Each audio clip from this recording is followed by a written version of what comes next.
Links to previous episodes are given in the video description, so don't forget to like, subscribe and share the video. The Alpha's Orphan Daughter. Episode 9. Chapter 72. Kara's POV. Sunday afternoon. Brenna is still training me in the mornings. The doctor approved for her to do that.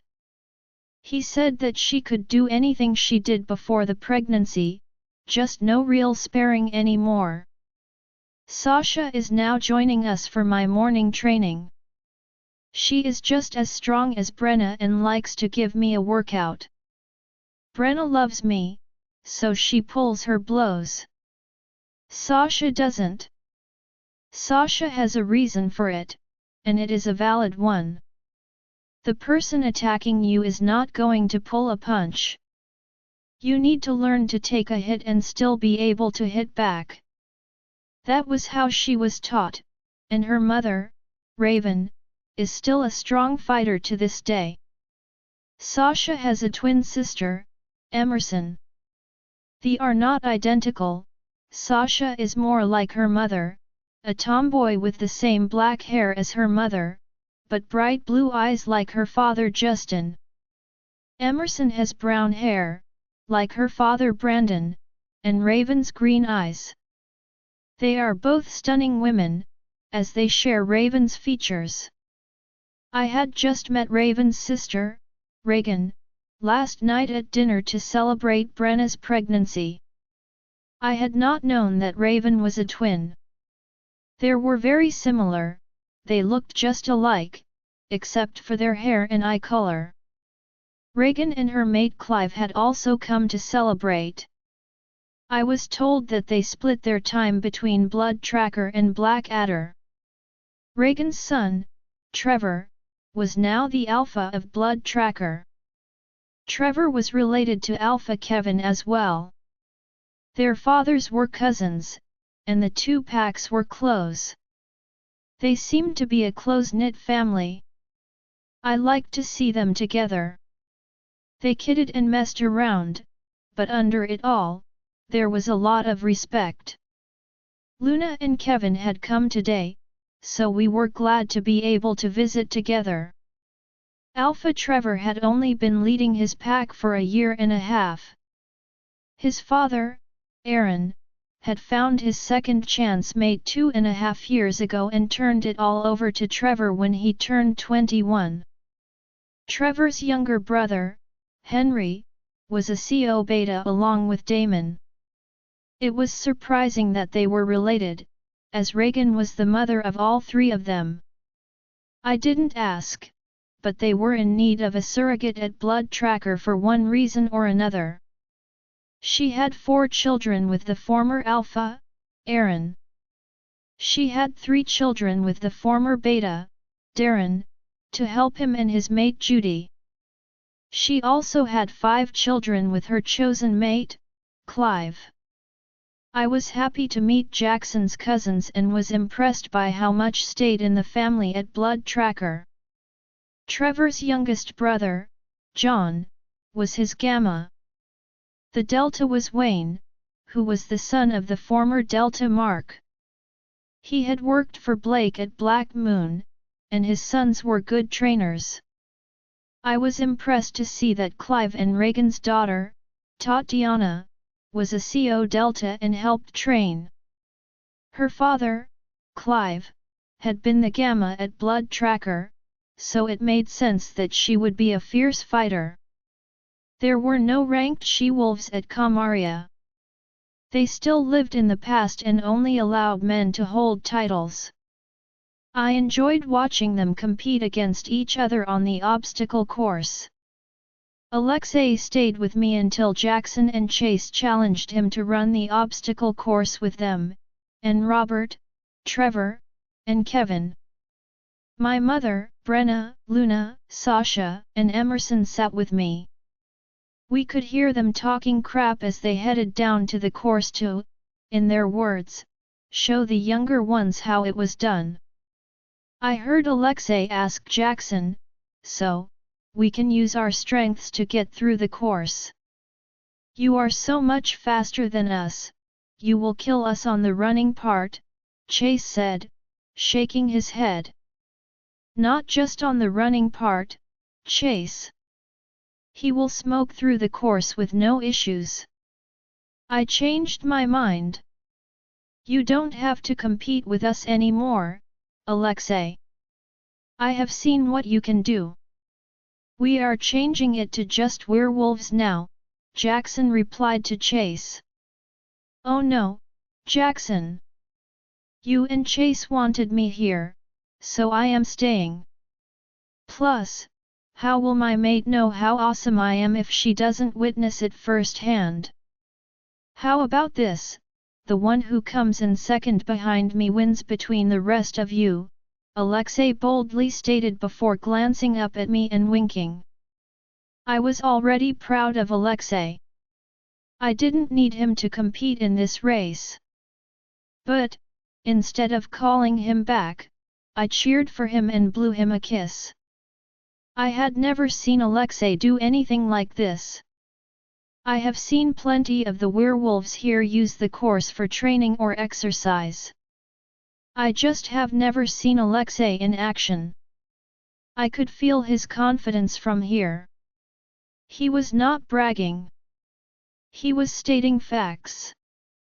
He was slimmer than they were, but he was very strong. I was getting excited just thinking of seeing him in action. The guys knew he was just messing with them, but things got serious at Alexei's claim.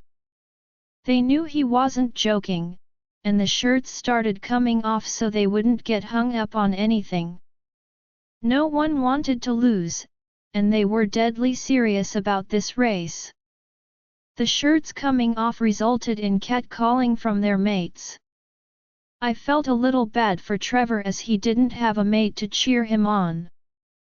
A crowd had started forming to watch them run the obstacle course.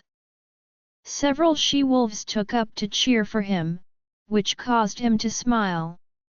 I had cheered when Alexei decided to slip his shirt off, too. But I didn't like how some of the she-wolves were checking him out. I wanted to go over and tell them to keep their eyes off my mate. I was glad that he was marked now, and I think that was part of why he took his shirt off. He wanted everyone to see my mark on him. I could see my mother's mark on Robert get darker with a flick of her wrist. It was now bolder, darker than it was before. She leaned over to tell me how to do it. I never realized how jealous I was of their gazes now focused on Alexei. But now that we were both marked, I was not going to allow anyone else to touch my mate. The men lined up at the starting line, with Blaine coming over to start the race. They were off, quickly running forward to hit the rock wall. Alexei had left them behind on the running part, but he leaped into the air to grab hold of two handholds about 20 feet up the wall. I knew what he meant about using their strengths during the course. It was impressive to watch the muscles in his back as he swiftly climbed up the rest of the rock wall. He had already left them in the dust by not having to climb down the other side. He just leaped down and landed softly on the ground. The next obstacle was angled boards. Ones you pushed off of, going from one side to the other as you ran through it. Alexei was a blur of movement as he went through it. The other 5 men were neck and neck as they kept trash-talking each other as they pushed through the course. Alexei had to slow down for the army crawl under the ropes. That almost allowed the guys to catch up with him again. The next part was cones set up to run through, and Alexei had to slow down his speed in order to do it. You were always changing directions. He also had to go at a regular pace through the rings, as you had to swing back and then forth to get enough momentum up to get to the next ring. The next obstacle got him clearly ahead again, as it was a rope wall that you had to climb up, but he bypassed the climbing part by just jumping up to the top and then down to the other side. He grinned over at me as he started heading back towards us. There was a set of monkey bars where upper body strength really helped you out. He swung from bar to bar effortlessly, like he could do this all day. He was now approaching the water hazard obstacles. He had to jump from stump to stump, but he blazed across it as if it were no challenge at all for him. The next one was a balance beam. This one had ropes over it in case you needed help balancing as you crossed over the 30-foot beam. It was no joke, yet Alexei ran across it with no problem at all. There were 2 of them, so the first ones to get to it got to go over them first. The other racers had to wait behind you until you were clear of the beams to cross. The last obstacle was really tough. There were several strong poles that had been built into a stand about 30 feet off the ground. The stand held a rope hanging from the center of it. There were a total of 3 stands, with a bell attached at the top of the rope, just under the stand. I was told that when they first got them, there were no knots in the ropes for people to hold onto. It made it hard to go through all of the other parts of the obstacle course and then climb straight up with your body weight being used against you. I knew I wouldn't be able to do it. This was a very physical course. No wonder this pack was so strong. They did this course for fun. Alexei made a running leap that took him about halfway up the rope. I knew from how high he jumped up the rock wall he could have jumped even higher on the rope. He was allowing them to catch up with him now. He didn't want to mess with them anymore. He knew he would win, so he slowed down to avoid embarrassing anyone. Jackson and Kevin started climbing the other 2 ropes when the bell rang. Alexei just dropped down and moved out of the way as Trevor climbed up the rope Alexei had just left. Jackson hit his bell about a second before Kevin hit his bell. They climbed back down, and Chase and Robert started their climb up the rope. Trevor's bell sounded a short time before Robert's. Chase came in last but only about 10 seconds behind Robert. They were still ribbing each other despite how quickly they all did the course. Their times were all noted on the electric post. No other times on the course had come anywhere near close to theirs.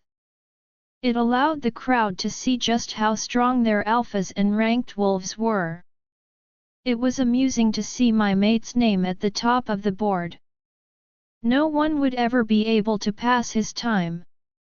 I knew that if he wanted to run it again, he could shave even more time off. I was incredibly proud of him. I could see everyone pairing up and hugging their mates for the excellent job they did. Everything was fine until I heard a voice from the crowd calling out to my mother.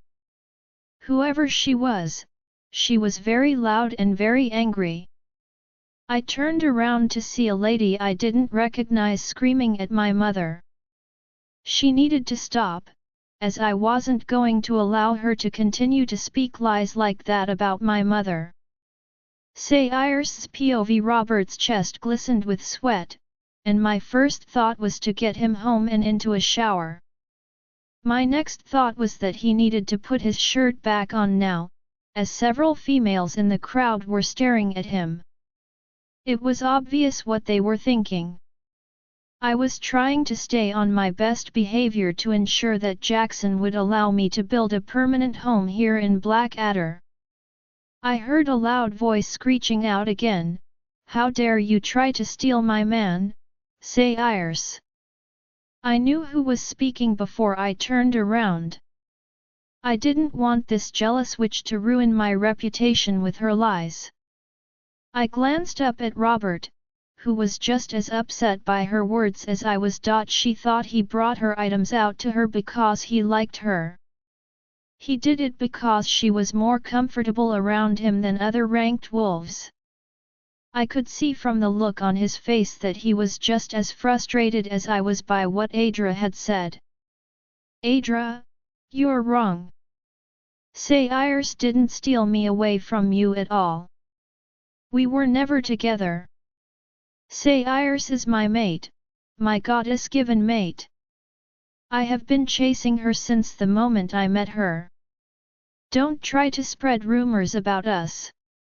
I'm sorry that you feel hurt, but you can't slander us in front of our fellow pack members. I won't allow you to cause problems for Sayers, Robert told her with an arm firmly around my waist, pulling me into his side. He was showing everyone here that I belonged to him. Thankfully, Jackson suddenly told the crowd to disperse. Adra was spoiling for a fight and didn't care if she was telling the truth or not. The gossip mill wouldn't care, either. I am sure rumors about me were already flying around the pack. Adra paled at his words, and her mouth fell open in surprise. Robert, you can't be serious. You have always brought me my delivery. You have done it once a week for over 3 years. I made dinner for you every time you brought my items. I have made you dinner over 100 times.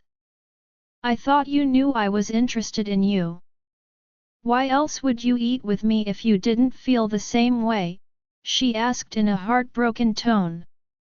You were alone, Adra, and I felt bad for you. I was just trying to be nice to you. I knew you needed a friend. I never realized you felt that way about me.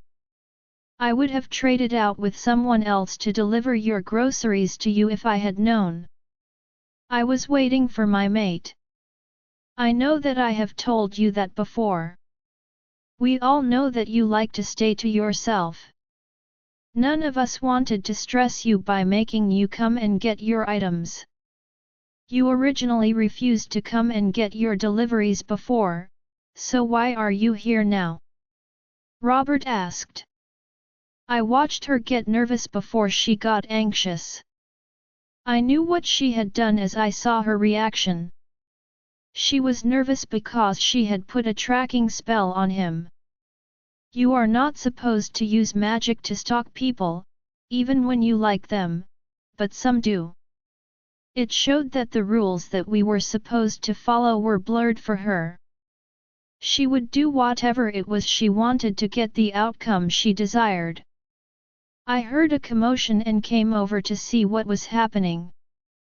I have been getting out a little more since you brought her to visit, Adra replied. She wasn't going to admit what she had done. The fact that she ground out her when she was talking about me was annoying. I haven't done anything to her. I even brought her a gift. Robert needs to never go back to her home. I bet she will try to spell it and keep him trapped inside it. This peach is working my last nerve. I went to respond, but Kara cut me off. My mother has done nothing wrong. Robert sensed her as his mate after she got here. That is out of their hands and ours. They were destined to be together. I am glad that they found each other, as they are happy now. I think it would be best if you let this go. You need to spend more time with the pack and meet more people. Who knows, your mate might be here too, Kara told Adra gently. Kara was being very kind, but she was defending me. It made my heart explode with joy at hearing her leap to my defense. I may be her mother, but she hasn't even known me for 2 weeks.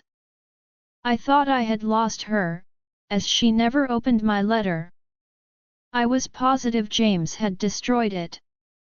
Adra, you have been safe here in Blackadder this whole time. I heard that you gave Sayers a hard time and rejected the gifts she gave you. You are jealous about Robert, you know that you don't get to pick your mate. You didn't even give Sayers time to explain to you why she had brought them to you before kicking her out. Jackson and I have done a lot to keep you safe, but the last 2 members of the group who had been chasing you have gone rogue. Janet tried to kill one of my team members just this week. Sayers went out of her way to get those stakes made for your protection. Just in case they tried to come here and attack you again, Alexei reprimanded Adra. I didn't know any of that had happened. Sayers could have told me why she was there instead of wasting time on my doorstep. It is terrible that you all are judging me so harshly. I didn't know her, she had just reminded me of one of the worst times in my life. Of course, I would react badly to the alleged present she was bringing me. Neither of them had mentioned what happened. So, how was I supposed to know? She just disappeared like a coward, and Robert only stayed for a little while after she left. I had just barely calmed back down when he ran off on me. I still needed him to comfort me. What happened to one of your men was terrible, but if you had just killed them when they were about to kill me, this wouldn't be happening now, Adra stated to our stunned group. You certainly have a way of twisting things around. I don't believe you. Plus, you never told Alexei that they should kill the whole group. Your being here seems a bit confrontational to me. I have to ask, you told us that Sayers was wasting time in your doorway. I heard that you had refused to allow her to enter. So which is it, Adra? Don't worry, you don't have to answer me. I already knew what I heard was the truth. You were all over Robert that day, physically touching him and trying to cause an issue between them. You did that deliberately, probably because you knew who she was to him. That was wrong of you. No matter how angry you are over Robert wanting his mate, you didn't have to do that. Sayers knew you were upset, so she left. You made it clear that she wasn't welcome there. What else was she to do but leave? Brenna stepped up to defend me. You know nothing about what happened. I didn't do anything wrong. I was protecting my personal space. I don't think that you are aware that Sayers is a powerful witch. Yet you are welcoming her here like she belongs. You don't even know her. I think that it is you who is not thinking clearly. Who are you anyway? You are leaving the pack open to being attacked. How can you just trust her? Adra snapped back. She is your Luna, so show some respect. We took you in here to protect you, too. We provided you with a safe place. We provided you with food and anything else you needed for over 3 years. Are you saying that we shouldn't have done that for you? Or do we need to stop helping others now that we helped you? Sayers has done nothing at all wrong for us not to welcome her. I know that she is a powerful witch.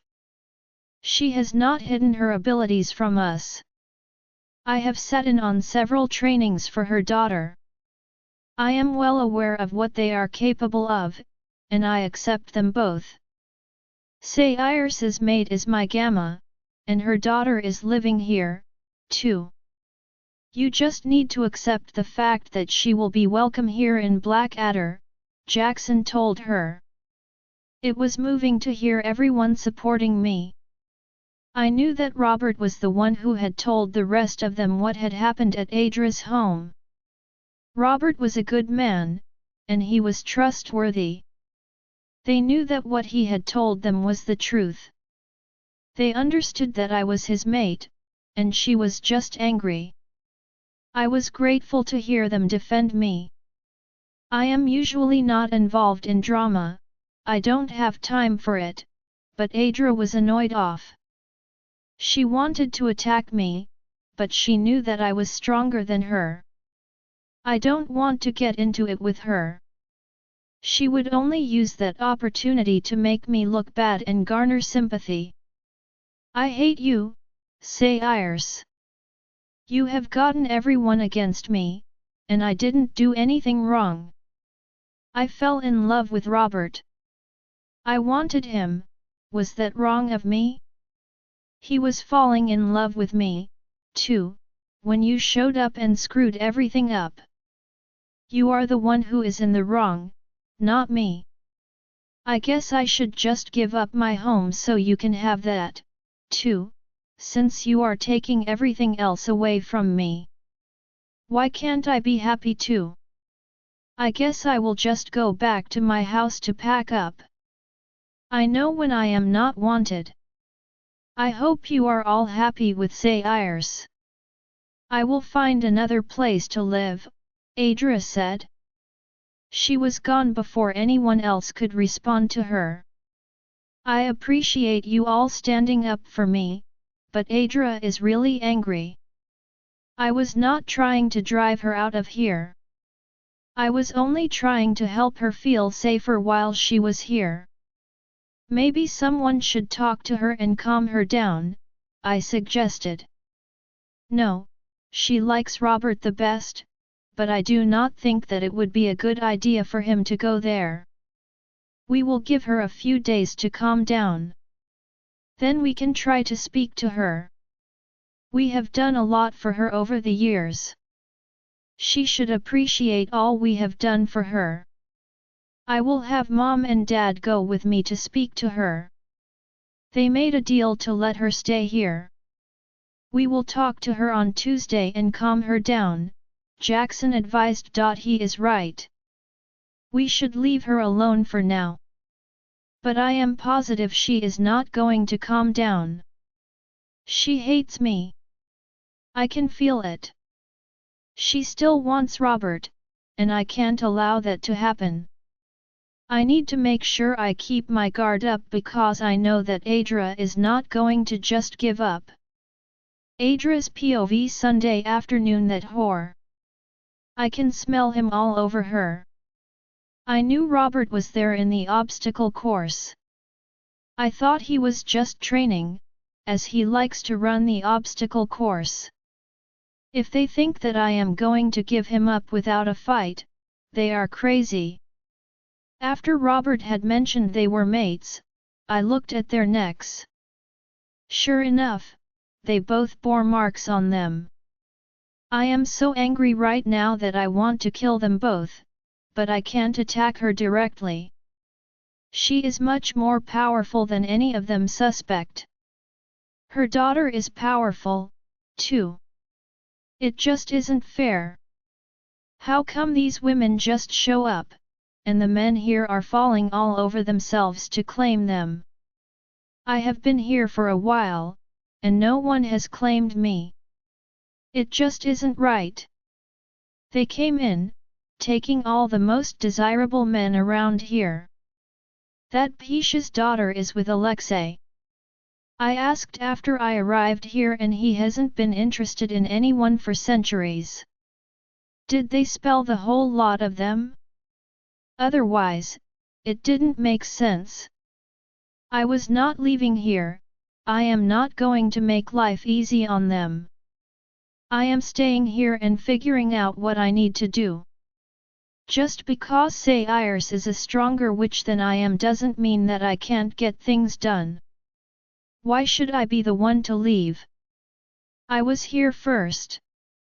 They can kiss me if they think I am giving up so easily.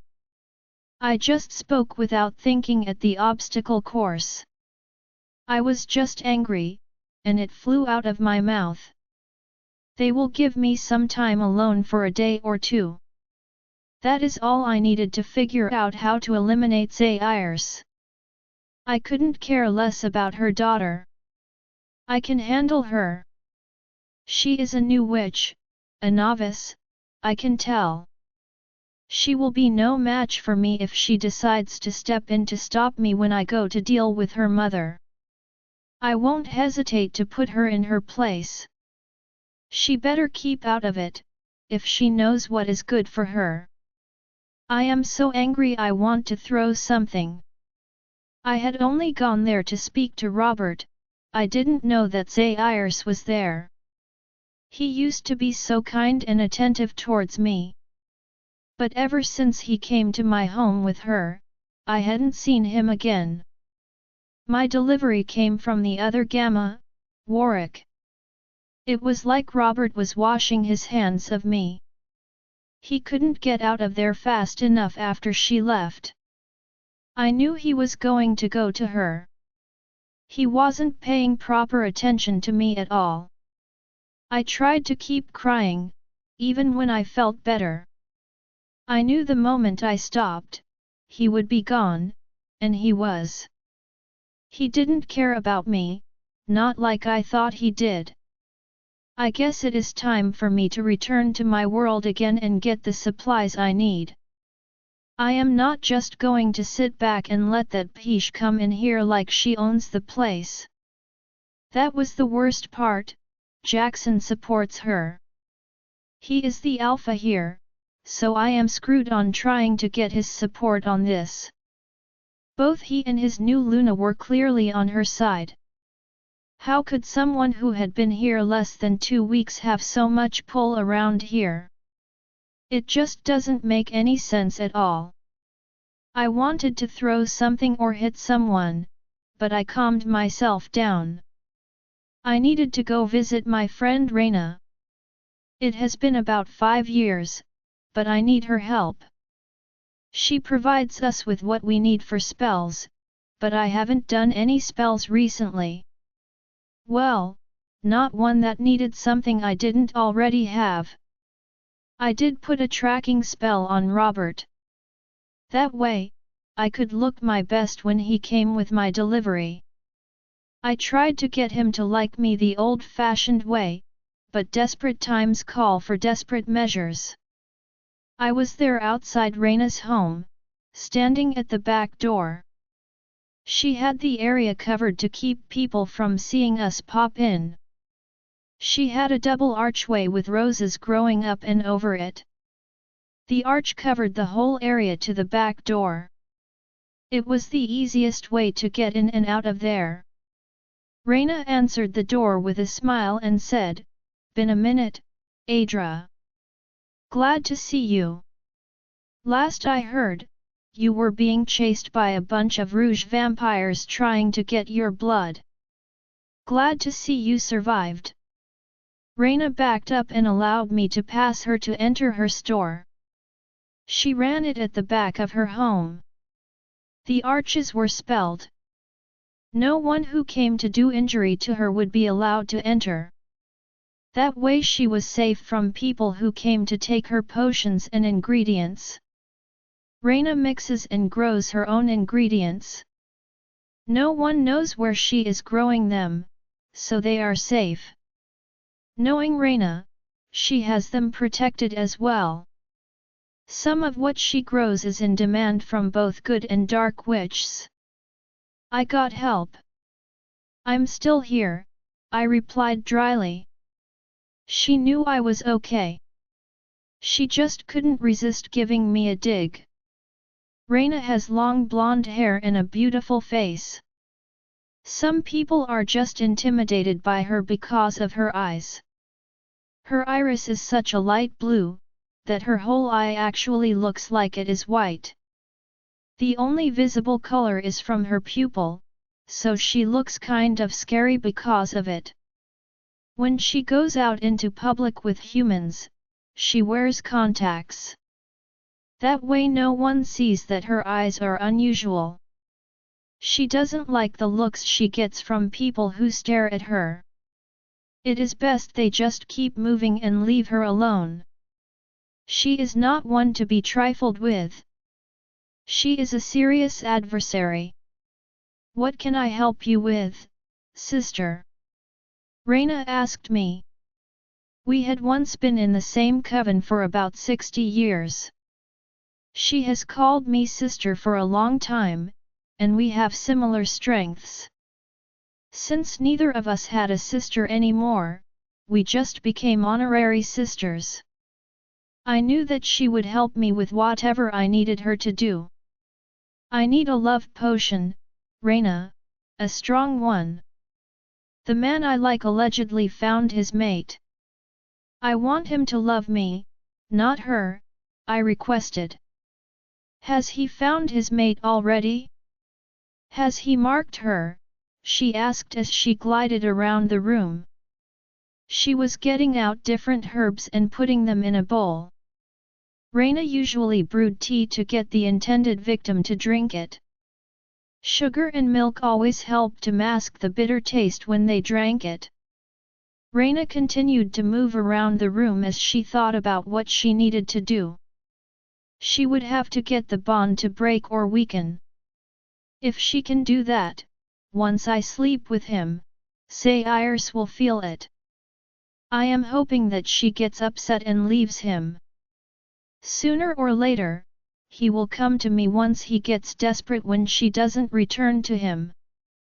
If we account for it now, he will stay with me. He will look at me as if I am Sayers, no matter what anyone else says to him. I don't care what I have to do. I know that Reina will know exactly what I need to get this done. Reina stopped and said, "Is his mate another wolf?" "She is a witch," I mumbled. I hated to admit it, but she needed to know to ensure the spell would work. "A witch? Did she mark him back?" Reina asked me as she approached me. "I believe so. I saw a mark on him, and I believe he marked her," I answered. "Are you sure you want to do this? Her being a witch, too, brings its own challenges. You will need something to keep her from stopping the spell. Is she a strong witch?" Reina asked me. "Yeah, she is much stronger than I am, or I would have dealt with her the moment I knew they were mates. I don't know how he didn't know I liked him. He acted surprised when I told him, but he still took her side. He barely knows her. They are already sleeping together, and she hasn't even been here 2 weeks," I huffed out in frustration. "Sometimes men can't see it, especially if we are low-key with sending the vibes. If he had no interest in you, he wouldn't realize that you liked him. They are more receptive to the women that they want to have than the women who were right there in front of them," Reina told me as she started mixing everything together. She had put it in a big bowl to mix it up and was now making tea bags with the mixture. "You have a tough road to travel, Adra. Are you absolutely sure that you want to do this? This spell cannot last forever. If their bond is strong enough, it might not even work. Are you sure that you are willing to lose him as a friend over doing this? It is a betrayal of your friendship. He will know that you are behind it. Are you willing to lose him forever? I doubt he is going to easily forgive you if he ends up losing his mate," Reina cautioned me. "I'm sure I love him. I know that with this little push, he will love me too. He is a good man, and we are good together. I want him, Reina, I don't want to live there without him," I replied. "He will need to be given at least 2 doses of the tea to get the optimum effect. I made it as strong as possible for you without harming him. But I want you to know that if he has marked her and she him, it might not work. You told me that she was a strong witch. If it were me and I had a true mate, I would have already put a strong protection spell on them to protect our connection. I must warn you of this having the potential to fail, my sister. I want you to be happy, Adra. I am glad that you found someone to love, but a love spell can't always overcome a true mate bond, Reina told me. I will take the chance anyway. Thanks for the potion and the advice. If this doesn't work, then I have lost him. The only thing I can do then is to come back here to get something to deal with her. Wish me well, sis, I told her as she gave me a hug. I walked out the door and sent myself back home. I don't care what she said. I have to try, I can't just give up on him.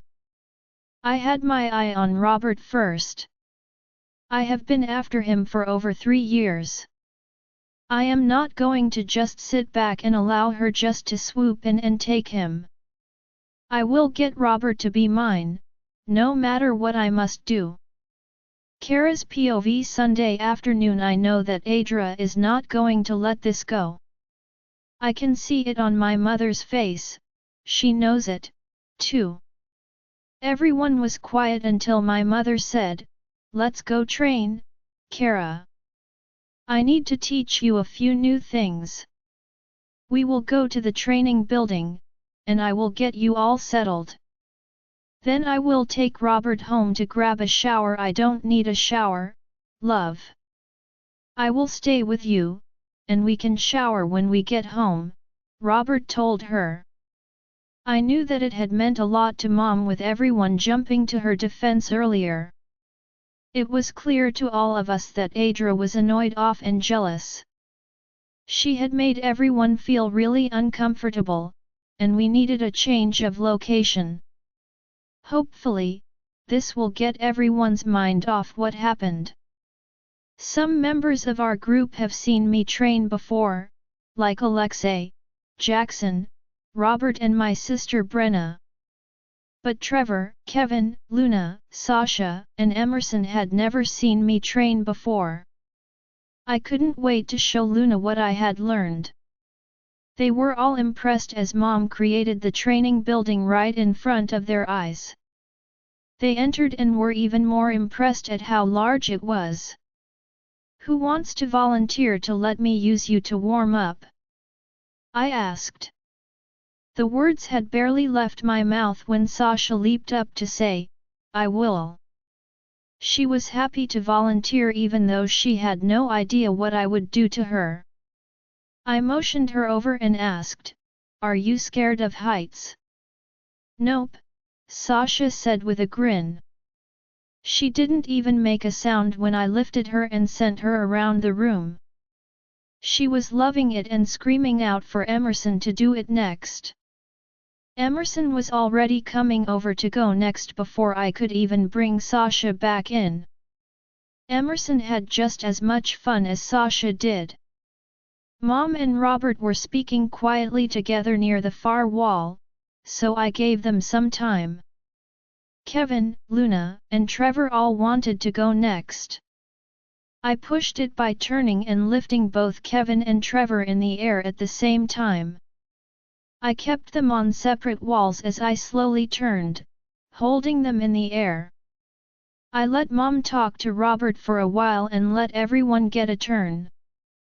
I watched as Mom did some kind of spell over her and Robert. I didn't know what she was doing, but it seemed like it was important enough for her to get it done right away. She seemed happier when they walked back over to our group. I had produced 2 benches for the group to sit on to watch before Mom started me on my regular training. I showed off my defense and offense. Luna was so proud of me when I created the fireballs and ice arrows. I could hear her cheering for me the whole time. "It is time that you learned how to heal, Kara. Today's incident has reminded me that you need to work on this next. Brenna is pregnant, and she might one day need your help. You have the power inside you to heal, the same as me. I didn't even know it when I was around your age. This is something I learned about while I was living inside the Coven in Europe. I found out about my hidden talents in my 3rd year living there," my mother advised me. "Okay, What do I need to do? How do I learn how to do this? I asked. I sensed that this would be a much tougher lesson than some of the other lessons that I have learned. I had read between the lines. I may need to help Mom out one of these days, especially if Adra hurts her. I knew who Adra was the moment I saw her. I had lived with a jealous person for years, Lisa. I was going to make sure I learned how to do this. This was life and death, and I would not fail my family or my friends. This power comes from deep within you, Kara. You only need to give some of your strength to the injured party. Do not give too much of yourself, or you could pass out. You are literally giving your strength up in order to heal them. You must learn when to stop. That is absolutely imperative for you to learn that you cannot go too far. You will be at someone else's mercy if you do. You can't help anyone else if you pass out. So you need to really pay attention when you are using this power. It is only to be used in an actual emergency. One where a life is at stake. Not for broken bones or a slight illness. This is more for a punctured lung or someone having been stabbed in the heart. It is only for something that could result in death, my mother calmly told me. Got it, I replied. I knew what she meant. Not to be used for something that they could heal from on their own.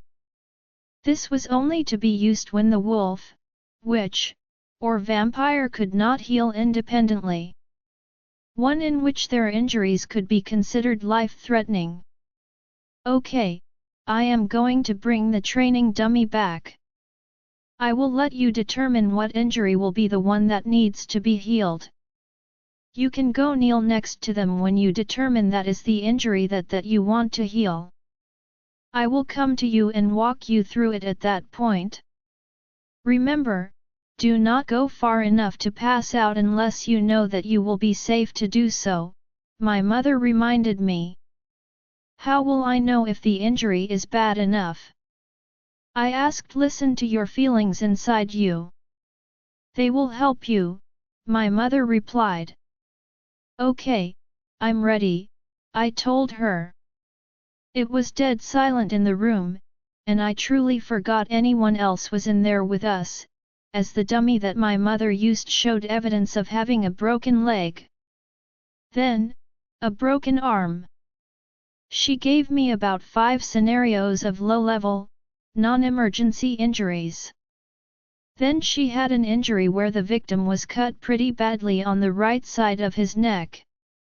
He was excessively bleeding and holding his hand to the wound to slow the blood loss. I ran over and got on the ground to save the dummy.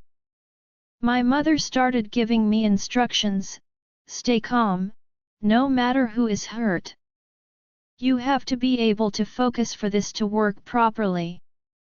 So even if it is me, Alexei, your own children, or siblings, you have to remain calm, she told me.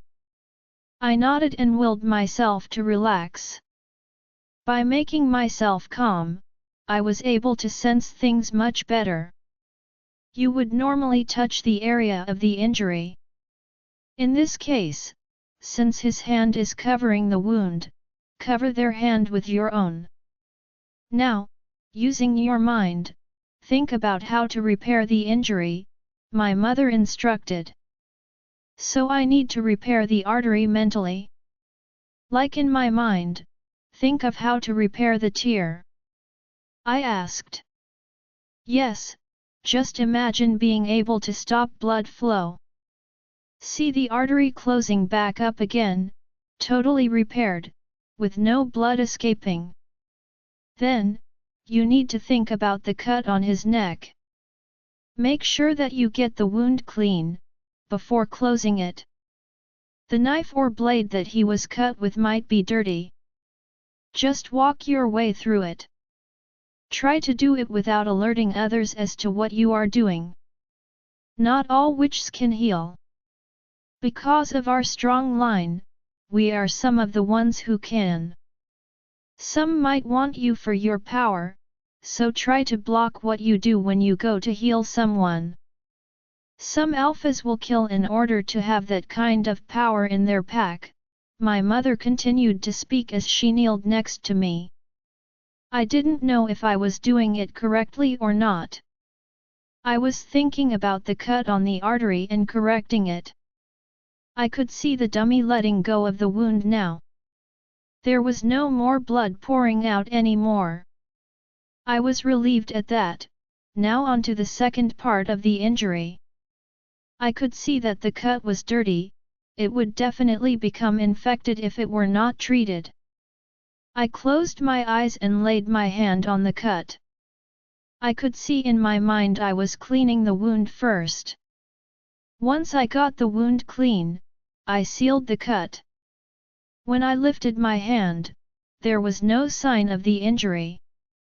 Excellent job, Kara. Now rest. You have to rest after healing, it is very important.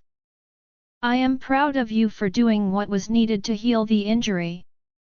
I want you to remember that if this were an actual emergency, there would be screaming going on. The injured will beg you to save them, even if someone else was injured worse than them. You need to learn to be able to assess each injury and to find the person in the group who will die without your assistance. If they are a werewolf, their wolf will stay to heal them unless they have been given something to incapacitate the wolf. It's hard to know who to use your powers to protect. There are a lot of mitigating factors. Just use your senses to help you know who needs your help the most. You can save up to 2 people before you have to rest. After a little rest, you will be right back to whole again, my mother told me. I could tell that something was bothering her. Something she didn't want to mention to me. I will leave that alone. She must still be upset about Adra from earlier this afternoon. I won't let Adra hurt my mother. Robert is Mom's mate. He already loves her. I am sure he will not allow Adra to hurt my mother, but I see her for who she is. She is a fake person who acts nice to the people she likes and is horrible to everyone else, just like Lisa.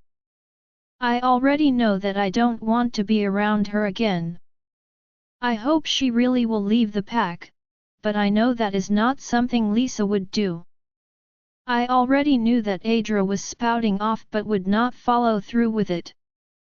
I am concerned for my mother, but she is with Robert now, and I know that he will protect her. I will ask her to stay at home for her safety. She needs to stay there, except when she comes out to train me. I know our house is spelled, and Adra can't enter it. I just got my mom back. I don't want to lose her again. If Adra thinks that she can hurt my mother by taking Robert away from her, she better think again. They are both marked and mated. My mother has already been hurt so badly before. I don't know if she could get past it if Adra were to try to tear them apart. I do know that if she does hurt my mother, the gloves will come off.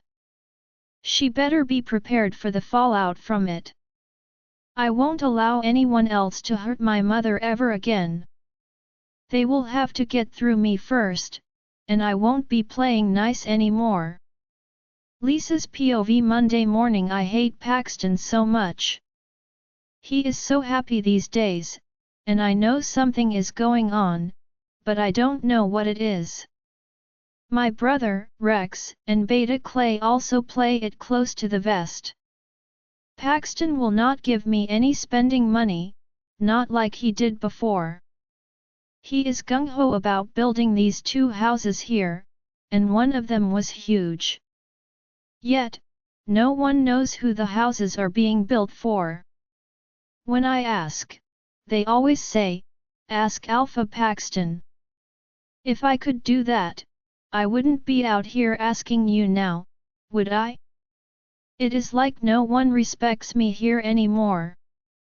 Yes, they acknowledge me as their Luna, but I can feel the change in the pack members. They do not respect me or care about me as they had previously.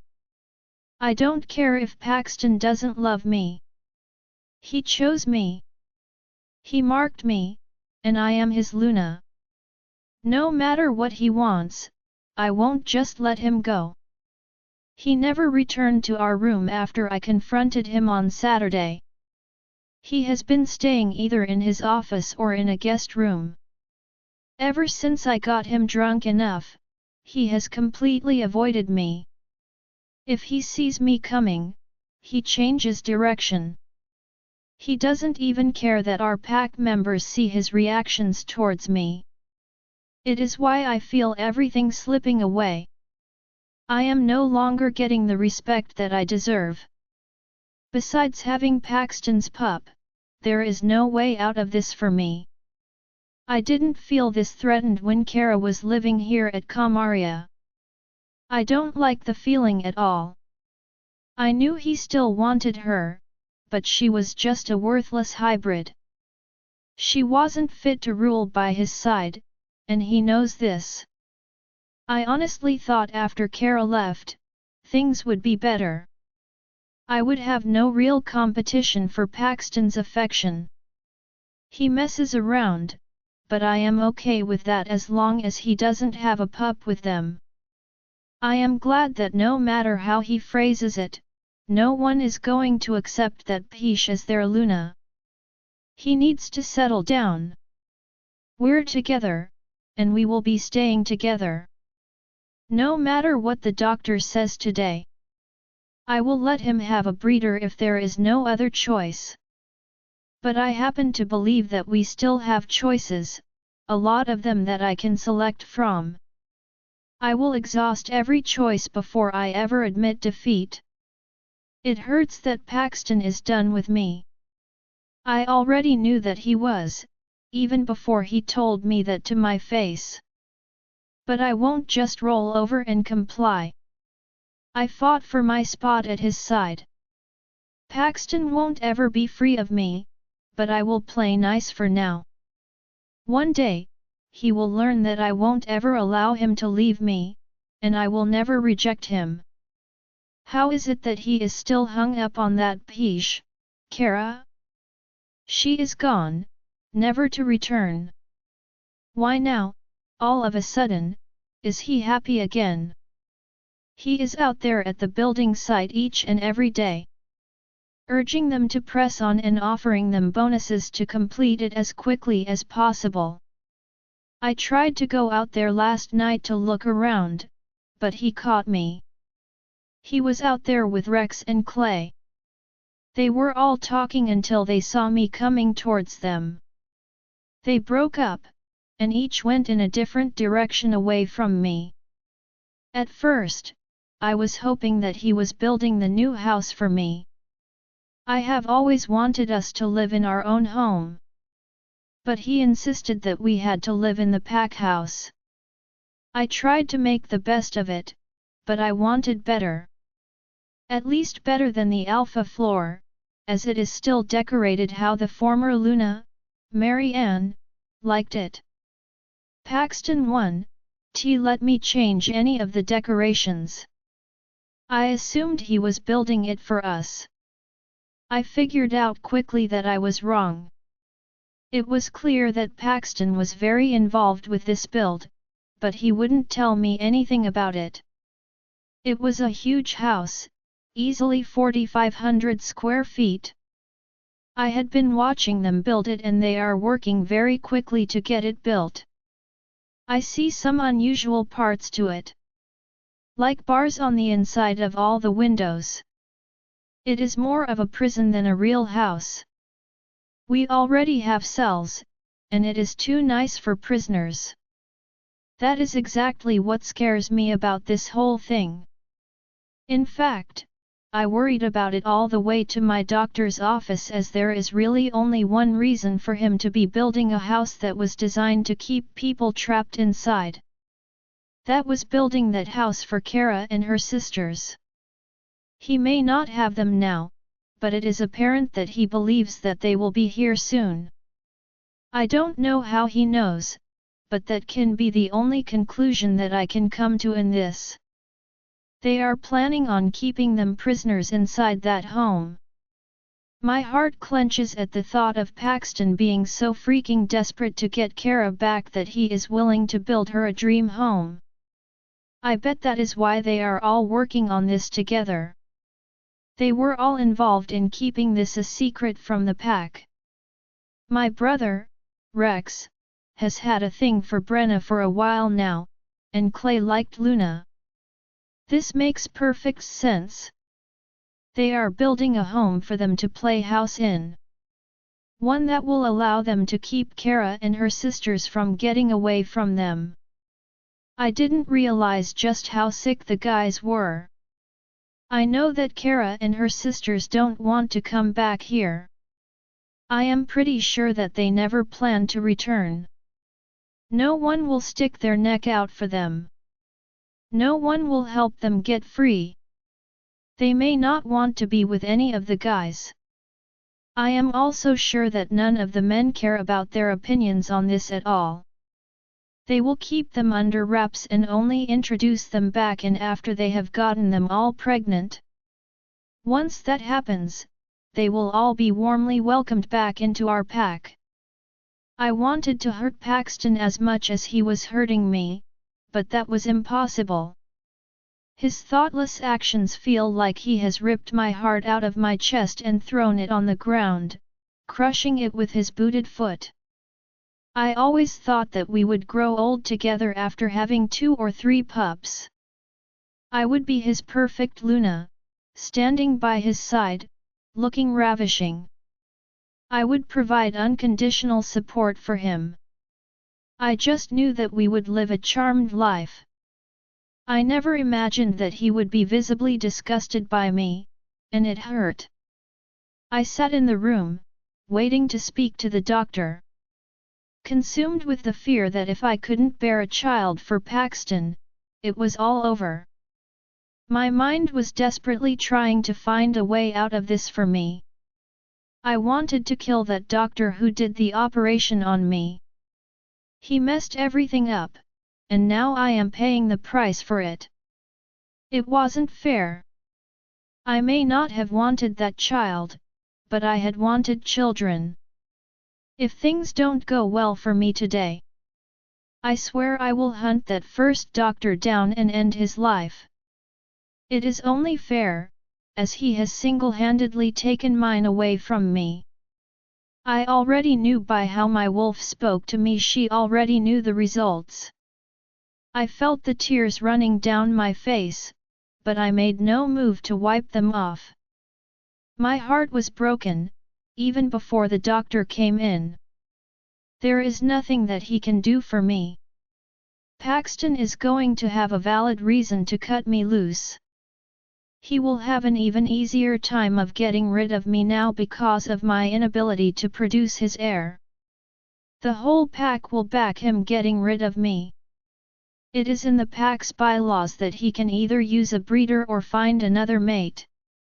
I don't even have to think about what option he will choose. I had time, so I looked into the doctor who did my surgery over the weekend. He had to close his practice 6 months after my surgery. He had several lawsuits against him, even when he operated on me. I wished I had looked into him or done any kind of research. It would have shown me that he was a bad choice. But I didn't look into him or anyone else. I just called around until I could find someone who could get me in quickly. Too late. I see that his being available to do it so quickly was really not a good thing at all. I kept crying and thinking about how I was going to kill that doctor. I can't let him off the hook for this. My wolf had actually perked up at my thoughts. She has wanted to kill him for a while now for taking her pup. I was happy she was interested in this, as I would need for her to do the actual killing herself. She was annoyed at me too, but she couldn't hurt me, not without hurting herself. We were on the same page for the first time in a long time. I was glad I had someone on my side. I was never going to involve any of my so-called friends. I knew that I couldn't trust Tanya and Bridget. I was already paying Bridget to keep her mouth shut already. She had gone with me the first time and knew that I wouldn't have aborted Paxton's child. It would have forced him to accept me even sooner than he had if it was his child. I have been paying her $2,000 monthly to keep it to herself for the last several years. I guess I'm about to save some money now. I couldn't stop the hysterical laugh that suddenly erupted from me. I heard the door open a few minutes later. I could tell by the look on my doctor's face as he entered that my prognosis was as bad as I thought it was. I am used to making plans and overcoming what I need to, but I don't think I can with this. Lisa, I am sorry to have to be the one who has to bring you such bad news. Along with the scarring with the fibroids and polyps that we expected, there were more issues that we didn't expect. The doctor damaged one of your ovaries while he was doing your surgery. Your other ovary is not producing viable eggs. So, there is no point in trying to do IVF anymore. I want you to consider adoption seriously. This is not the end of the world for you. It is a great option since your husband is so insistent on having a child. It doesn't have to be your biological child for you to love and nurture a baby, he told me. Just like that, my last hope is gone. All I know is that if my life was completely destroyed, the least I can do is pass it on to the man who caused this to happen. I will kill the doctor who made me sterile. Then I am going to kill Kara, too. That way, both Paxton and I can be in complete misery together. Luna's POV Monday afternoon. I have been here at Black Moon Pack for a week and a half now, and I like it here. I love being with Kevin. But hadn't realized how badly I missed my sisters until we left Blackadder. I was so happy for Brenna to be pregnant. I could tell how happy she and Jackson were together. I was also happy that Kara had found and accepted her mate. Despite his being a vampire, he seems like a good man. It is just hard getting past so many ingrained teachings that we had about vampires. I have learned a lot about vampires while I have been here. Trevor had told me about his pack, Blood Tracker, being attacked several years ago when he was much younger. He said that Cheryl had been married to Blake at the time when her current husband, Anton, came with the team to help them when a team of Rouge vampires was attacking Blood Tracker. We had learned that vampires were dangerous and deadly. They were basically killing machines. I saw how calm and loving Alexei was towards Kara and started changing my mind about them. He absolutely loved her, and he wanted everyone to know it. He reminded me of Kevin, who also loved showing others how much he loved and cared for me. I had been learning how to be a Luna from Trevor's stepmother, Melody. She was the daughter of an alpha, and she had learned how to perform the Luna duties, as that was how she was raised. Erin was happy to get a second chance, mate, and they got pregnant quickly. Trevor and his siblings have very young half-siblings. Daniel is 2 years old, and his sister, Morgan, will be a year and a half in a little over a month. Aaron retired because he wanted to spend time with his babies and Melody. Aaron still lives in Blood Tracker with his new family and spends time with his older children. He is a good father, and he makes sure that each one of his children knows just how much he loves them. I had always trained, but not to become Luna. My training was primarily fighting. My parents never expected me to become a Luna. My name was kind of an inside joke in our family. They loved me and told me that I was important to them. So, they named me Luna. They always asked, who is more important in the pack than the Luna? They always joked that if I ever became a Luna, my mate needed to have a sense of humor about the whole thing. Kevin actually did find it funny and calls me Luna Squared, as a private joke between us. Everyone just calls me Luna, and 99% of the time, it is used respectfully as my title. The remaining 1% is usually from a snotty group of girls here. Ones who were heartbroken that Kevin had found his true mate. I don't blame them for being upset. Kevin is the most attractive man that I have ever seen in my life. He is a big guy, very broad, across his chest, with a slim waist and large biceps. His V-cut looked like he could actually cut somebody with it. He got his blonde hair and blue eyes from his mother. I could stare into those beautiful blue eyes of his all day long. I could understand why they were so upset he was off the market. Kevin was a little worried about me being alone here. I only really knew him and Casey.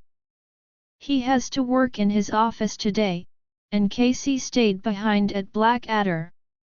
She missed her parents, as Blake was still at Blackadder with his new wife Kira and their children. Casey went to the celebration dinner and then disappeared to hang out with her friends. She knew that Kevin and my sisters would take care of me. Once we returned here, I was reminded of her being my only friend. Kevin also worried as he knew that despite the no bullying policy, it still happened. He had been bullied pretty badly when he was younger, even though bullying was frowned upon. He had told me what happened, and it was incredibly unfair. I am glad that they dealt with it. If they hadn't, I would have dealt with it myself when I arrived. That was where I excelled. People see me with my smile and happy attitude and assume I'm a pushover. They would be wrong. Brenna is known to be the best fighter between us, but I have taken Brenna down several times before. When I let my anger take over, my wolf, Yuri, can deal with anyone. She can even fight an alpha male for a few minutes. My father trained Brenna and me very well. He never allowed others to know just how good of a fighter either one of us was. He wanted us to find our mates and leave the Camarilla pack. Dad had liked Alpha Hugo, Paxton's father, but he detested Paxton. Dad swore that Paxton and Lisa would be the downfall of our pack. We had all silently agreed with him, as it was treason to speak out against the Alpha couple. We could see that they would destroy the pack. Lisa cared for nothing and no one except Paxton and spending money. Anyone could see that Paxton had an obsession with Kara, even Lisa saw it. That was the reason that Lisa hated Kara so much.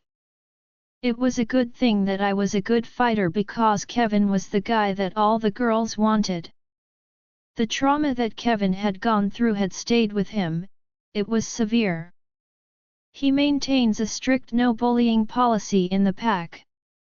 The she-wolves are not obvious about it, they were just really passive-aggressive. I was not a fan of several of them, but most had settled down once Kevin did the town hall meeting to officially announce me. His sister Casey was the one who stayed with me when I needed to go train. They were both with me for all of my meals. I was heading to the afternoon training, and I already knew that something would happen. Casey usually spars with me, but since she is gone, I am sure that today is the day that one of them will show her true colors, all under the guise of sparring. I am up for it, as it won't be me who gets to learn the lesson today. In human or wolf form, no one here other than Kevin can take me out. They train, but not as hard as I did in Kamaria. I have already spoken to Kevin about this. I told him that he needed to beef up the training. I don't want our pack to get caught unaware. I think that they depend on the fact that Trevor is less than a half hour away, less if they come through the emergency opening between our packs. There are guards on both sides of the wall, but in case of emergency, they allow either of our packs to enter the other's territory. They shouldn't depend on that. I have warned both Kevin and Trevor before. It could result in the other pack being attacked while their warriors are over at the other pack. They seemed surprised when I mentioned it to them, but I just shrugged it off. I have a very analytical mind. I like to work through potential problems before they actually become problems. Kevin kissed me and called me brilliant. Trevor conceded that I was correct. They had originally thought it was a good plan that would help them to protect both packs. After I mentioned the issue to them, they saw where it left the second pack helpless in case a second attack occurred. I approached Beta Liam, who was overseeing the training. I wanted to see how things were going. I usually train in the morning session, as that was just a habit of mine. I felt like it got my blood pumping and got me ready to face the day. Jackson is Beta Liam's and Beta Dexter's older brother. They had gone to celebrate with us and visit with their family. Beta Liam runs the afternoon training with Gamma Andrew. Delta David walks around to check on people's forms and help those who need extra assistance. I already knew who was staring holes through me, Kylie Lennon. She was a pretty strong warrior and had truly wanted to be Kevin's mate. Even after she knew they were not mates, she still kept after him. She even went as far as to suggest that she would be happy with being his chosen mate. She might, but Kevin wouldn't. He wanted his true mate. She didn't take the last rejection well.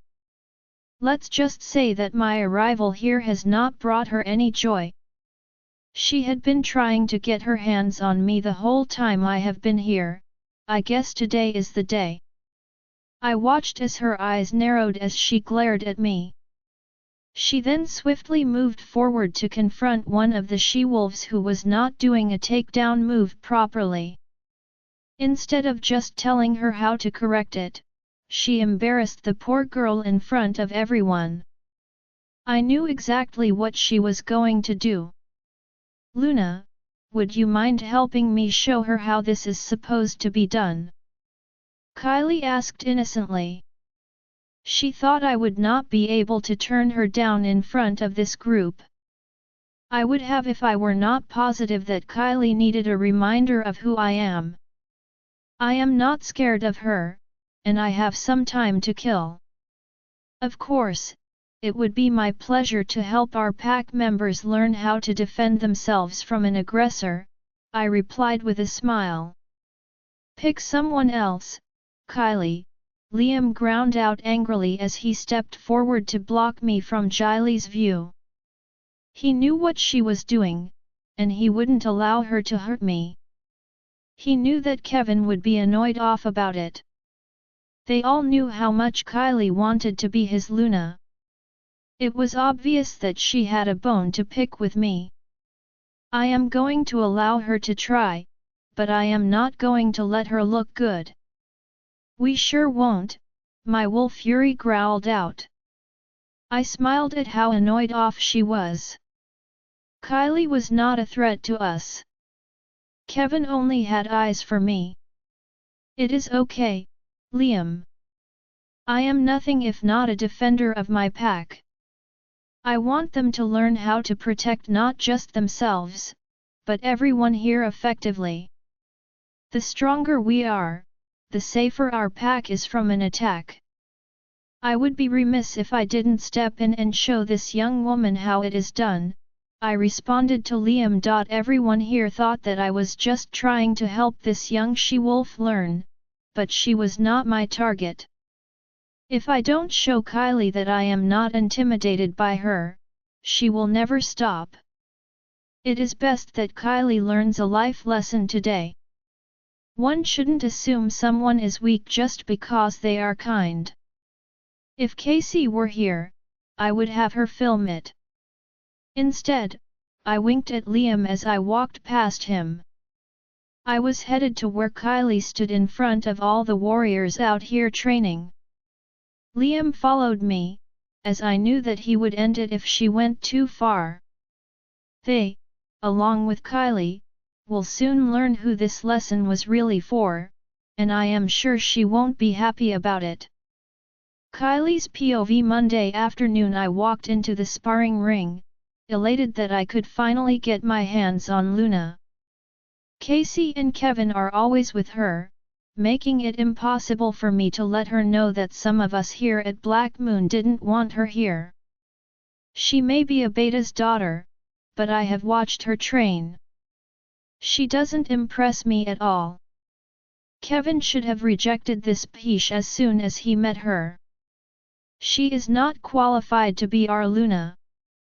I am about to show everyone here just how unqualified she is in front of the ranked wolves.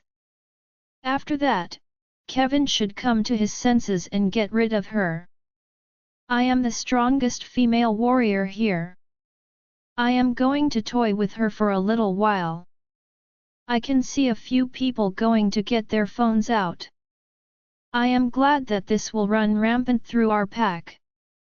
Even if no one else got it on video, my friend Kim was here to capture it at my request. This peach goes around here greeting everyone she meets. She speaks to them like they matter or something. They don't, and they never have. That is one of the many reasons she was the wrong choice to be the Luna here. You can't just be kind all the time in a pack. She doesn't even know that omegas just don't count around here.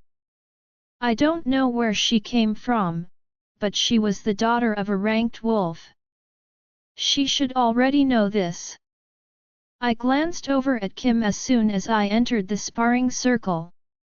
She nodded, and I was ready to get this instructional exhibition going. Liam tried to stop it for her, but she was too stupid to heed his advice. She will only have herself to blame after this. Her body language is calm as she walks towards me with that stupid smile on her face. I am so going to enjoy this. I just need to stay focused on keeping my face neutral. I didn't want the video to show just how excited I was to do this. Kevin would be furious if he saw that. I plan on hurting her today, showing everyone exactly how weak our Luna truly was. I will ensure that neither Liam nor Andrew stop me from carrying out my plan. The Luna had signed up for this herself. I will use the fact that I was just trying to help the others in the pack learn to cover up for my actions. It will not be my fault that her lack of experience was why she got hurt. Luna entered the ring, and I had a slight advantage. She is an inch shorter than my 5'10" height. My arms are longer, so I have better reach than she does. I can barely keep my smirk off my face. I think it would be best for everyone to gather around the sparring circle. You can't learn if you can't see how the techniques are being implemented. As this will be an actual sparring match between us, I would suggest you make the circle at least 10 feet away from the outside of the ring. I want you to all watch carefully. Foot placement is important, and I have watched enough trainings to know that we can all improve together. I will advise you about what I am doing and why I am doing it, as we spar. This was how I was taught, and it is how I like to teach others as well. Listening to instructions as you see the moves being applied can help you learn how to do it yourself, Luna announced to the group in a loud voice. Now, that was completely unexpected. I was going to look even better by agreeing with her. Kevin will never suspect why I suggested this at all. It looked like Luna was just as excited to spar as I was. Your Luna is right. When we improve our fighting skills, we only get stronger as a pack. So no matter what form you like to fight in, you always need to do your best, I announced to the group now circling us. I cannot believe how well she fell into my trap. No wolf form, Kylie, Liam's voice rang out. Don't think I don't know exactly what you are doing.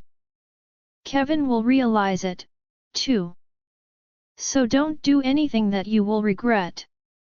No phasing, and I mean it. Keep the fight in human form only.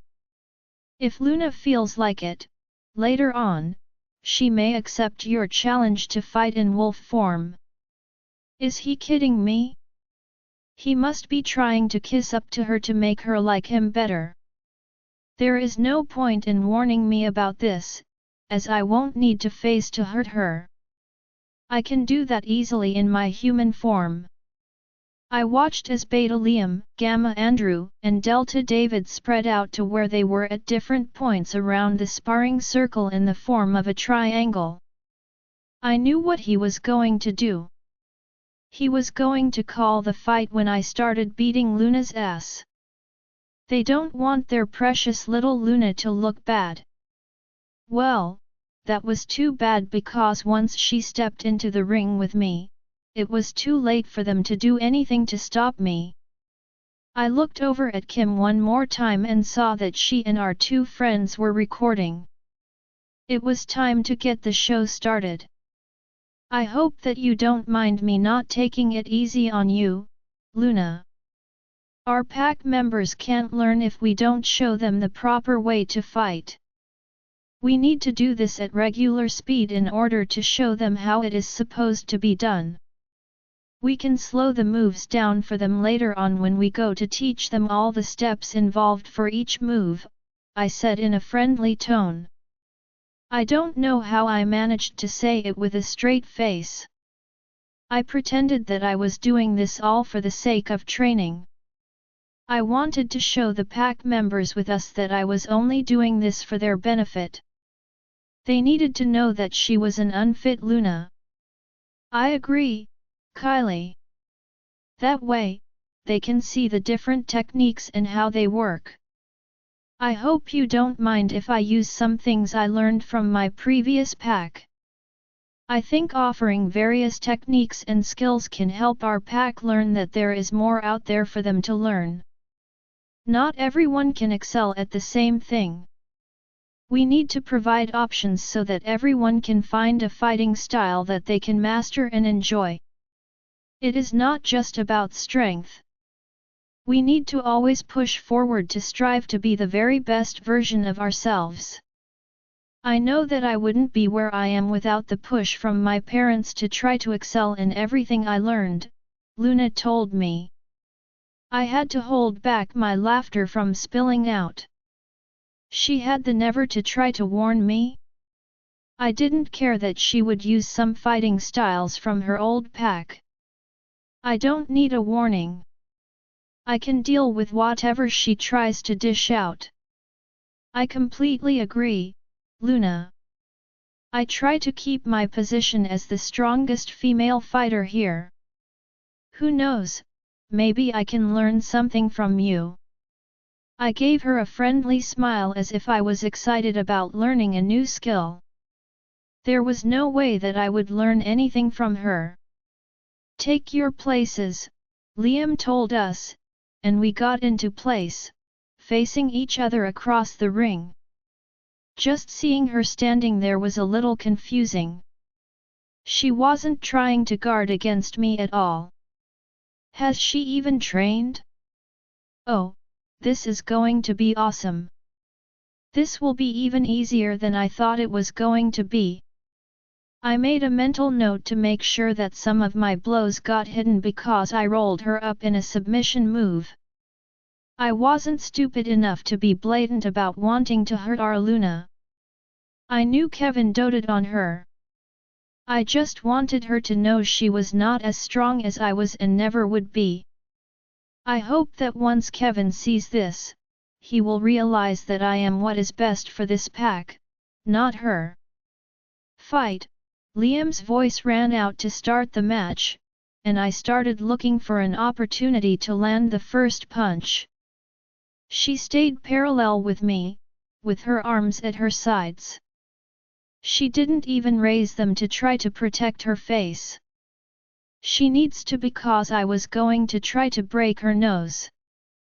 That way, she wouldn't look quite as beautiful as she did right now. It probably won't matter to Kevin as they were true mates, but I knew that it would upset her to see her face like that daily. It would be a silent reminder of the time we fought against each other.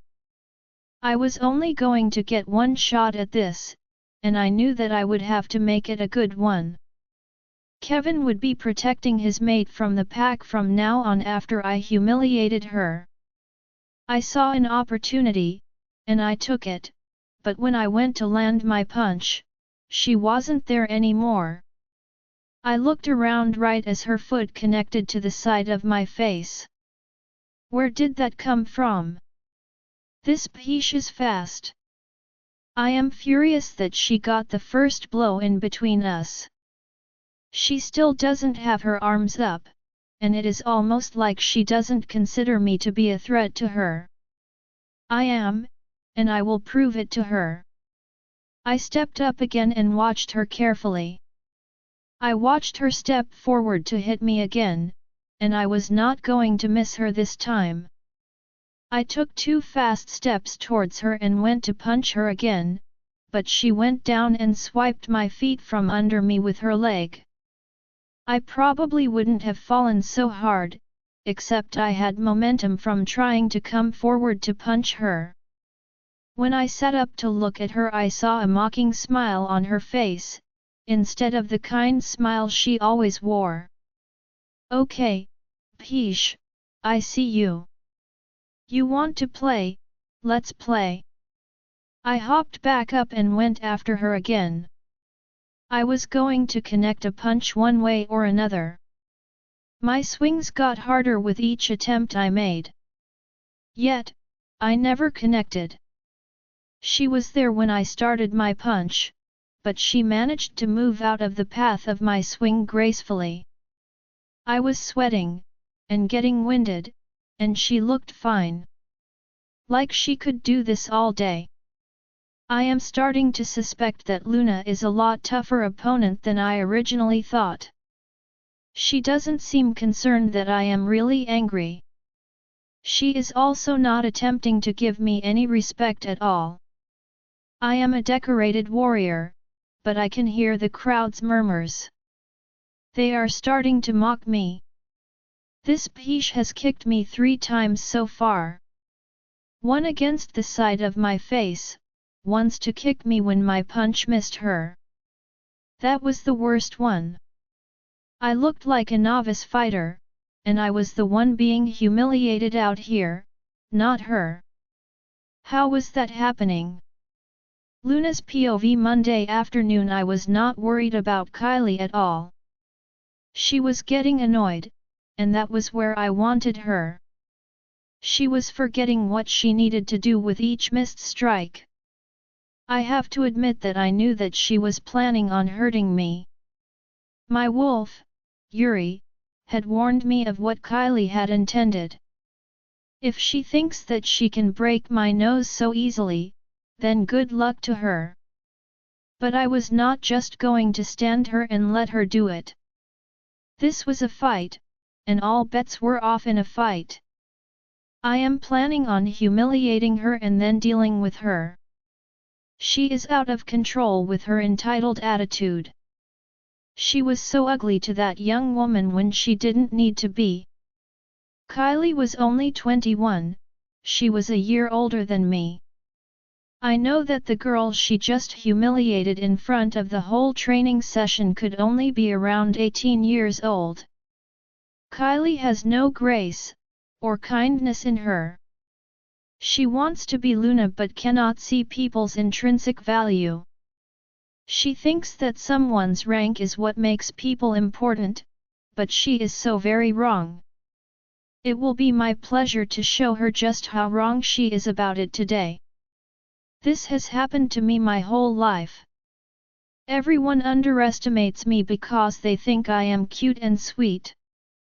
They think that because I smile a lot, or try to build relationships with others that I am somehow weak.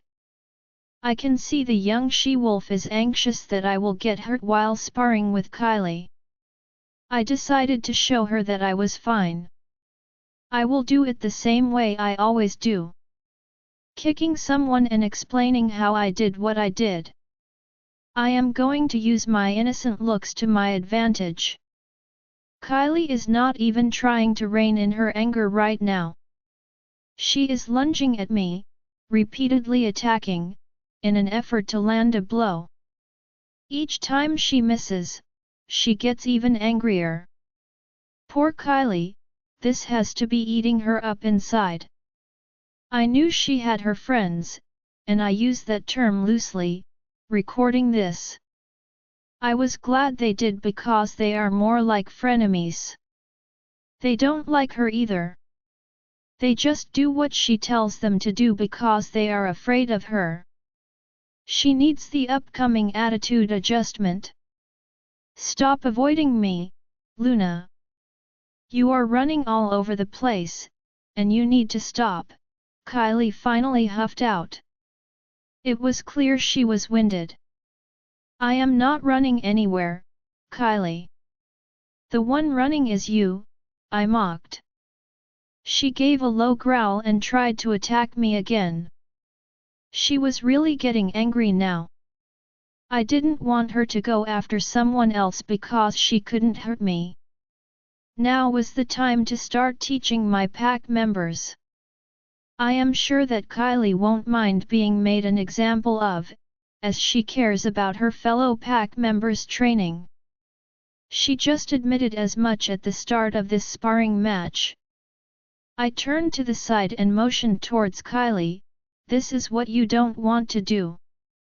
See how winded she is, breathing hard and sweating. She is getting angry now and is starting to attack blindly. You never want to do that. You need to be 3 steps ahead of your opponent. You need to anticipate what they are about to do so you can counter it, I told them, stepping back as Yuri told me that Kylie was lunging at us again. Kylie missed me again and was sprawled on the ground. She was growling pretty loudly in warning, so I raised my voice to speak over her. See what I did there? I worked hand in hand with my wolf to know when she was coming. I have known people like Kylie in my old pack. I knew that she was going to attack me while I was looking away from her. Kylie likes to fight dirty. I will say that when your life is on the line, you might have to fight dirty one day. That said, one usually doesn't fight dirty against your own pack member during training. I want you all to pay attention to what Kylie does next and how I counter her moves. I will explain as I go. That did it, she was absolutely furious. If looks could kill, I would be dead and gone. That was what I was waiting for from Kylie. I could tell that Liam, Andrew, and David were on high alert, waiting to see what she would do next.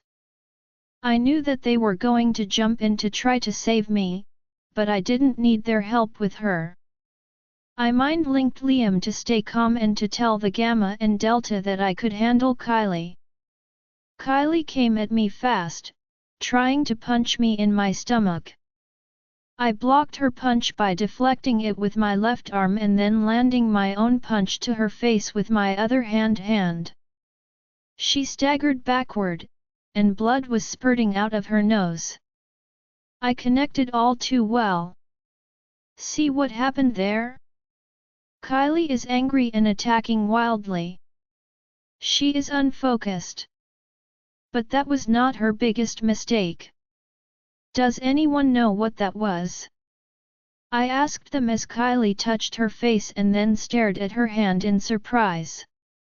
The silence was all around before Liam answered me. She underestimated you. Beta Liam is exactly right. Kylie underestimated me. She knew nothing about me or how I trained. If we get attacked, there is no real way to learn how to fight your opponent other than learning as you fight. You need to pay attention to them and watch how they fight. Do they telegraph and let you know where they're trying to hit? Do they favor one side over the other? Do they have any injuries that you can use to your advantage in the fight? I stated bluntly. I knew she would attack again while I had my back turned to her, and I was ready for her. I met her face again, this time with the back of my elbow, as I spun around to hit her again. Kylie held her nose gingerly as she tried to set it herself before her wolf tried to heal it. She could concede to me now, but we both know she won't. She had too much pride to admit defeat. She does not even realize that she is playing right into my hands. If she had even given it a moment's thought, she would know just how much of a mistake she was making. I knew why she refused to admit defeat because this match was being recorded. Her pride just wouldn't allow that. She came into this convinced I was going to be an easy target. I knew, as well as she did, that she would be phasing into her wolf soon. I am going to goad her until she does. Most wolves like to fight in their wolf form. I will, but I prefer to fight as long as possible in my human form. It saves my wolf's strength. I always wait to use Yuri's strength until my opponent is tired and making sloppy mistakes. So, you have been fooling us all this time? You can fight? Kylie asked bitterly. You never asked me, Kylie, you just assumed. Yes, I can, and very well, I answered confidentially. That was all it took as Kylie phased into her light brown wolf. Her clothing was ripped apart and scattered around us. I kicked the bigger pieces out of the sparring circle. I didn't need to trip now and give her the upper hand. She was on her last legs already, but Kylie wanted to draw blood. She wouldn't stop fighting until she did. Liam tried to reason with her. Kylie, you wanted this. You conned Luna into sparring with you. Don't be a bad sport because you are embarrassed by the outcome. I told you that you couldn't phase. You need to stop now and go home to change. The fight is over. I scoffed, as Kylie was not going to stop. She was too deep now and wouldn't stop until I stopped her. She can't, Liam. Her pride won't allow her to admit defeat. Don't worry, I can handle her, I told him. He looked unsure, but he stepped back out of the ring. Kylie was annoyed off, even more now than she was earlier. She leaped at me, and I flipped towards her, going into a gymnastic roll, which allowed her to sail over me. I would not miss this opportunity. See what I did there? Kylie was leaping, so I flipped forward towards her. She can't stop once she is in the air, and she sailed right over me. Sometimes you need to wear your opponent down, I loudly reproached her under the guise of teaching. The girl Kylie bullied at the start of this was smiling back at me. She was feeling better after being shamed in front of so many. I bet it made her feel better to know that Kylie was getting that and more done back to her. I winked at her and turned back toward Kylie again. She wouldn't fall for it again, but I didn't need her to. I was coming for her unprotected underbelly this time. Kylie was less likely to jump at me now. Her overshooting during her last attack had embarrassed her, but it was karma. I highly doubt that Kylie remembered how she had admonished the young she-wolf earlier in front of over 100 people. Kylie didn't like looking foolish herself. No one did. Kylie needs to take the life lesson. I managed to block the attacks Kylie was making as she kept trying to lock onto my arms or legs with her powerful jaws. She wanted to hurt me badly by scarring me permanently. I knew once she had a hold of me, she would not release me. I kept knocking her away and finally managed to get her to try to jump up again. This time, she was aiming for my neck. That was a kill move and most certainly not allowed in sparring. That was something to do when we were being attacked. I knew she was coming, and I rolled onto my back and pulled my legs in together. I was not showing any mercy now, as Kylie had just tried to kill me. Why would I let her off with a warning? Liam was still recording, so it wasn't my word against hers.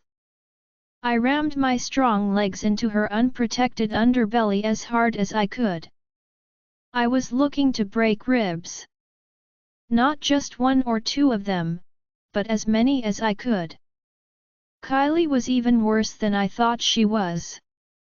I had underestimated her desire to be the Luna. Her intent had been to kill or maim me, and by the silence around us, they all knew it. Kylie had landed hard about 8 feet away from me. She was having difficulty breathing, but I didn't care. This woman was ruthless. She did it to try to take my position in the pack. If I was not as well trained as I was, she might have killed me today. She was aiming for my neck and going for my carotid artery. She wanted me to bleed out right here inside the sparring circle and die a horrible death. That was her intent. Now, she is back in her human form, and whimpering in pain. Join our Facebook and WhatsApp group for more updates, link is given in description. Rest audiobook will be continued in next episode.